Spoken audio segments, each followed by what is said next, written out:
Humanity first. किसी भी चीज़ में, किसी भी रिलीजन में, जहाँ भी चले जाएं ह्यूमैनिटी फर्स्ट आएगी। और आपको तो पता है, आप मैंने सुना था कि बांग्लादेश में कुछ वाक़यात ऐसे हुए हैं कि मंदिरों को डिमोलिश किया, माइनॉरिटीज़ को, माइनॉरिटीज़ को टारगेट किया, मंदिरों को डिमोलिश किया। नहीं होना चाहिए।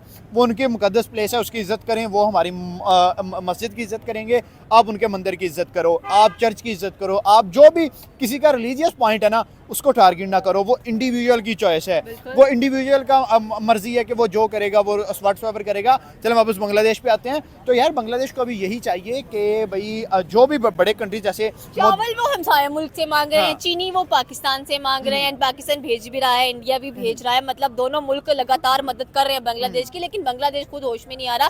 एंड अगर मोहम्मद यूनुस की बात की जाए तो भैया आप केयर टेकर हैं, केयर टेकर होकर आप ऐसे डिसीजंस कैसे ले सकते हैं? इतने खतरनाक वो भी बांग्लादेश। दोनों यही कंट्री बनती है, पाकिस्तान और इंडिया बनता है, और इनसे ही उन्हें उसने मदद मांगनी है। दूसरे नंबर पे अगर देखा जाए सोशल मीडिया पे बहुत ज्यादा हाइप दी गई है कि इंडिया ने बहुत ज्यादा मदद की, इंडिया से ज्यादा पाकिस्तान ने की है। पाकिस्तान में अगर यहाँ तक देख ले, इवन यहाँ तक चीनी भेजी है, यहाँ तक बिरयानी चावल तक यहाँ से पाकिस्तान से गए, गंदम यहाँ से गई है। बहुत सारी ऐसी पाकिस्तान ने मदद की है बांग्लादेश की। अगर बांग्लादेश एहसान फरमोश ना बने तो इस चीज़ को देख भी ले तो पाकिस्तान ने बहुत सारा किया। और दूसरे नंबर पे आपने कहा कि हर चीज़ का हल जंग नहीं होता। बांग्लादेश खुद अपनी टांगों पे वजन डाले और अपना खड़ा होने की कोशिश करे। बांग्लादेश बांग्लादेश बांग्लादेश, अभी तक बांग्लादेश का जो इशू है वो सॉर्ट आउट नहीं हो पा रहा है। ऐसे के लिए अगर देखा जाए तो शेख हसीना वाजिद हमें नजर आती हैं जी, कह लें कि बांग्लादेश की पीएम, बट राइट नो अगर देखा जाए तो उनके हालात काफ़ी खस्ता नज़र आ रहे हैं। एंड सेकेंडली अगर देखा जाए तो उनका जो पासपोर्ट है वो भी कैंसिल कर दिया गया है, रिजेक्ट कर दिया गया है, ख़त्म कर दिया गया है उसको। तो सर क्या कहना चाहते हैं कि आखिर बकरे की माँ कब तक खैर मनाएगी और कहाँ तक जाएंगे ये, और बांग्लादेश अपने आप को कितनी देर तक कह लें कि सही कर सकता है? नो डाउट पाकिस्तान बांग्लादेश के साथ खड़ा हुआ है, साथ दे रहा है, लेकिन बांग्लादेश खुद क्यों नहीं अकल से काम ले रहा? देखिए, मुझे लग रहा है कि बांग्लादेश को अब तो सबक सीख जाना चाहिए। आपने अपनी कंट्री को डिफेम करवा लिया, आपने अपने इकोनॉमी को डाउन करवा लिया, आपके लोगों को खाना पूरा नहीं हो रहा, आपको चावल एक्सपोर्ट करना पड़ गया, आपकी बिजली बंद हो गई, आपसे इंडिया वालों ने अपना कर्जा वापस मांग लिया, मतलब बहुत से मसले मसाइल हो गए। तो अब तो आप होश के नाखुन लो कि आपकी कंट्री डे बाई डे बहुत नीचे जा रही है। भाई अभी भी आप देखिए, शेख सारा मसला क्या चल रहा है, शेख हसीना वाजिद का, वो निकल गई है तो चलो खैर, आप कोई अच्छा डिसीजन तो ले लो, बट आपसे कोई अच्छा डिसीजन नहीं हो रहा। आपको चाहिए जो बड़ी मुआशरत हैं उनके साथ इज्जत से हाथ मिलाओ, इज्जत से काम करो। पहले भी तो आपका निज़ाम चल रहा था ना, अब भी आपका निज़ाम चल सकता है। आप अपने खित्ते में पाकिस्तान, इंडिया, ईरान, अफगानिस्तान, जो भी कंट्रीज आ रही हैं 4-5, इनके साथ अच्छा तल्लुक करो। पाकिस्तान के साथ आपके पहले तल्लुक अच्छे, इंडिया के साथ अच्छा करो, अफगानिस्तान के साथ अच्छा करो और भाईचारे के साथ चलो। देखिए, ये हमारा खिता वाहद ऐसा खिता है जिसमें लड़ाइयाँ चल रही हैं। पाकिस्तान की इंडिया से नहीं बनती, पाकिस्तान की इंडिया से नहीं बनती, इंडिया की बांग्लादेश से नहीं बनती, पाकिस्तान की बांग्लादेश से नहीं बनती। तो व्हाट्सएवर मसले मसाइल चल रहे हैं, बट मुझे लग रहा है कि आपको भाई बन के रहना चाहिए। मतलब एक इत्तेहाद नजर आना चाहिए, यूनिटी नजर आनी चाहिए, स्पेशली एशियन कंट्रीज के अंदर जितनी यूनिटी इनकी देखिए, यूरोपियन यूनियंस भी तो साथ रह रही है ना। जब यूरोपियन यूनियंस जब इतना साथ अच्छे कोलैब करके रह सकते हैं, इतनी तरक्की कर सकते हैं, तो एशियन कंट्रीज क्यों नहीं रह सकते? इनके अंदर की इतनी पावर नहीं है। वही मैं कह रहा हूँ कि ह्यूमैनिटी फर्स्ट। किसी भी चीज़ में, किसी भी रिलीजन में, जहाँ भी चले जाएं ह्यूमैनिटी फर्स्ट आएगी। और आपको तो पता है, मैंने सुना था कि बांग्लादेश में कुछ वाक़यात ऐसे हुए हैं कि मंदिरों को डिमोलिश किया, माइनॉरिटीज़ को टारगेट किया, मंदिरों को डिमोलिश किया। नहीं होना चाहिए। वो उनके मुकद्दस प्लेस है, उसकी इज़्ज़त करें। वो हमारी मस्जिद की इज़्ज़त करेंगे, आप उनके मंदिर की इज़्ज़त करो, आप चर्च की इज़्ज़त करो। आप जो भी किसी का रिलीजियस पॉइंट है ना, उसको टारगेट ना करो। वो इंडिविजुअल की चॉइस है, वो इंडिविजुअल का मर्जी है कि वो जो करेगा वो व्हाट्सएवर करेगा। चलो वापस बांग्लादेश पे आते हैं। तो यार बांग्लादेश को अभी यही चाहिए कि भाई जो भी बड़े कंट्री जैसे चावल वो हमसाया मुल्क से मांग रहे हैं, चीनी वो पाकिस्तान से मांग रहे हैं, पाकिस्तान भेज भी रहा है, इंडिया भी भेज रहा है। मतलब दोनों मुल्क लगातार मदद कर रहे हैं बांग्लादेश की, लेकिन बांग्लादेश खुद होश में नहीं आ रहा। एंड अगर मोहम्मद यूनुस की बात की जाए तो भैया आप केयर टेकर हैं, केयर टेकर होकर आप ऐसे डिसीजंस कैसे ले सकते हैं? इतने खतरनाक वो भी बांग्लादेश के। एटीट्यूड किस चीज़ का है भाई? पहले ये बता दो कि एटीट्यूड किस चीज़ का है।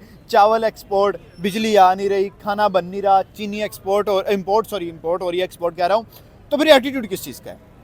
अगर आपने चीज़ें लेनी ही हैं तो ऐसे खुद को डिफेम करके क्यों ले रहे हो? इज्जत के साथ कुछ अपनी चीज़ें उनको भेजो, कुछ उनसे चीज़ें मंगवाओ। बांग्लादेश के भी कुछ प्रोडक्ट्स अच्छे हैं, तो आप उन प्रोडक्ट्स को एक्सपोर्ट करो, इंपोर्ट पे कम ध्यान दो। और मुझे लगता है कि जैसे इंडिया इस खित्ते में बहुत ऊपर निकला है, पाकिस्तान अच्छा कर रहा है, बाकी कंट्रीज अच्छा कर रही हैं तो बांग्लादेश भी कर सकता है। बिल्कुल आपकी बात सही है कि साथ देने वाले साथ दे रहे हैं, लेकिन प्रॉब्लम फिर से वही आती है कि आखिरकार कब तक मतलब कि हमें पिछले अगस्त के महीने से ये चीज़ नज़र आ रही है और बांग्लादेश के हालात बदतर से बदतर होते जा रहे हैं। खाना, भूख हड़ताल, म्यांमार भी इन्वॉल्व होता जा रहा है बीच में ज़्यादा से ज़्यादा।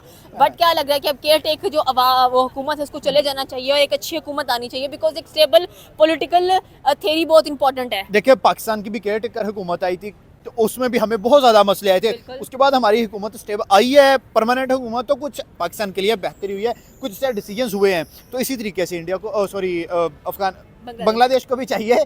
देखिए खित्ते का नाम आ रहा है, इंडिया, बांग्लादेश, पाकिस्तान, ऐसे ही है, अफगानिस्तान, ये जुड़े हैं आपस जुड़ा है। में। देखिए वहाँ न्यूजीलैंड, ऑस्ट्रेलिया बिल्कुल ऐसे जुड़े हैं और उनके अंदर बॉर्डर क्या है, एक लाइन लगी हुई है। हमारे बॉर्डर क्या है, 10-10 फीट की कांटों वाली तारें लगी हुई हैं। यार आप एक दूसरे के कंट्री जाओ, आप एक दूसरे को चीज़ें एक्सपोर्ट इंपोर्ट करो।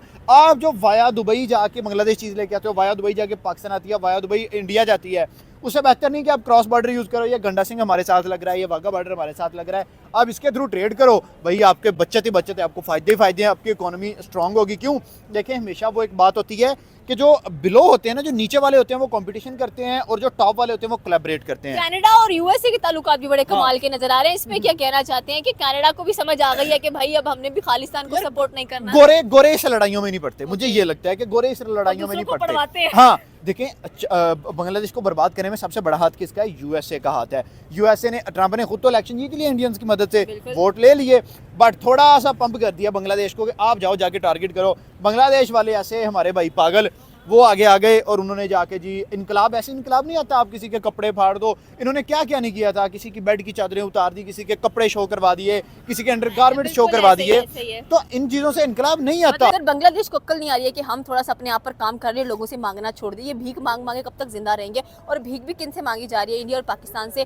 जबकि कहते हैं कि बांग्लादेश के करीब कह लें दोनों यही कंट्री बनती है, पाकिस्तान और इंडिया बनता है, और इनसे ही उसने मदद मांगनी है। दूसरे नंबर पे अगर देखा जाए सोशल मीडिया पे बहुत ज्यादा हाइप दी गई है कि इंडिया ने बहुत ज्यादा मदद की, इंडिया से नहीं ज्यादा की मदद। पाकिस्तान ने की है। पाकिस्तान में अगर यहाँ तक देख ले, इवन चीनी यहाँ भेजी है। तक चीनी भेजी है, यहाँ तक बिरयानी चावल तक यहाँ से पाकिस्तान से गए, गंदम यहाँ से गई है। बहुत सारी ऐसी पाकिस्तान ने मदद की है बांग्लादेश की। अगर बांग्लादेश एहसान फरमोश ना बने तो इस चीज़ को देख भी ले तो पाकिस्तान ने बहुत सारा किया। दूसरे नंबर पे आपने कहा कि हर चीज़ का हल जंग नहीं होता, बांग्लादेश खुद अपनी टांगों पे वजन डाले और अपना खड़ा होने की कोशिश करे। तो सर लेकिन बांग्लादेश तो खुद कुछ करना नहीं चाह रहा। शेख हसीना वाजिद को देख लें, वो उसका कभी कोई पासवर्ड ब्लॉक कर देता है, पासपोर्ट उसका रिजेक्ट कर दिया गया है, फिर उसको वो भारत में उसने अपनी पनाह ली हुई है और मोहम्मद यूनुस को कोई अकल मौत नहीं आ रही है। तो पाकिस्तान आखिरकार कब तक बांग्लादेश का साथ देगा? क्योंकि पाकिस्तान के खुद के भी तो मसाले हैं, उनको सॉर्ट आउट करे। बांग्लादेश इस टाइम वो बना हुआ है कि कह लें कि जिस गाड़ी का कोई ड्राइवर नहीं ना तो वो बैठ जाता है, तो वो कभी उधर ठुक रही है, कभी उधर ठुक रही है। बांग्लादेश का इस टाइम वो बना हुआ है। शेख हसीना वाजिद जो थी वो कह लें कि बहुत एक मच्योर सियासतदान भी कह सकते हैं और उसका काफ़ी एक्सपीरियंस भी था। उसके अंदर जिस टाइम से कह लें कि उसकी गवर्नमेंट टूटी है और जिस तरह वो जो भी बांग्लादेश के अंदर, हाँ क्या कह रहे हैं, जुड़ पाएगा। देखिए 1947 में इंडिया पाकिस्तान अलग हो गए, 1948 में चाइना को आज़ादी मिली, 1971 के अंदर अगर देखा जाए बांग्लादेश आज़ाद हो गया। तो ये तीनों कंट्रीज बड़ी अच्छी चल रही थी, लेकिन बांग्लादेश ने बीच में आके जो काम किया है उसको अपने हमसायों के साथ इस ताल्लुकात कायम नहीं करने चाहिए। बांग्लादेश आपने कहा है कि कभी मतलब जुड़ पाएगा, बांग्लादेश बिल्कुल जुड़ पाएगा। जिस तरह कह लें कि पाकिस्तान का उसके बांग्लादेश के ऊपर हाथ है और सर पे हाथ है, और पाकिस्तान जिस तरह माशाल्लाह बांग्लादेश को भी लेके जाएगा। ये आपकी एजुकेशन शो नहीं हुई। हाँ, आप पढ़ी लिखी कौम ही नहीं हो। अगर इनकलाब चाहिए तो सबसे पहले आपको सिविलाइज्ड नेशन बनना पड़ेगा, आपको एक डिसिप्लिन नेशन बनना पड़ेगा, कोई एफिशिएंसी दिखानी पड़ेगी, फिर आप बन सकते हो। और विदाउट एनीथिंग आप जाके जी फलां नारे लगाना शुरू कर दो, तबाह कर देंगे, ये कर देंगे वो, तो ऐसे तरक्की कभी भी नहीं हो सकती। ओके, ये थी पाकिस्तानी अवाम की राय कि बांग्लादेश को अक्ल कर लेना चाहिए। सेकंडली देखा जाए तो शेख हसीना वाजिद इज नो मोर। आपकी क्या राय है नीचे के कमेंट सेक्शन में बता सकते हैं। हमारे चैनल को सब्सक्राइब करना बिल्कुल मत भूलिएगा। तो मिलते हैं अगली वीडियो में। अल्लाह हाफिज़।